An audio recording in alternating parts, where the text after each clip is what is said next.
Alam mo ba na may jeepney route sa Manila na wala na sa kahit anong mapa? Tinawag nila itong Midnight Line. Isang ruta na dating nakaprint sa lumang tourist map noong 1980s. Mula Luneta Park hanggang sa isang unknown stop lampas Intramuros.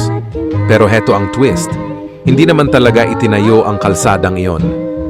Sabi ng mga nakakita, kung naglalakad ka sa paligid ng Taft Avenue past midnight, maaaring huminto sa'yo ang isang silver jeepney. Walang signboard, walang mukha ng driver, tanging mga pasaherong nakaupo lang. Sobrang tahimik. Yung mga sumakay dito, hindi na muling nakita. Pero ilang linggo lang, nagpiping ang kanilang mga phones sa mga kakaibang lugar.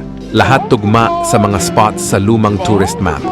Bawat taon, ina-update ng City Archives ang mga mapa. Pero somehow, palaging nagre-redraw ang missing route, parang ayaw magpaalis.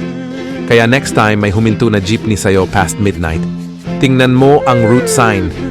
Kung nakasulat, Intramuros to nowhere, huwag kang sumakay.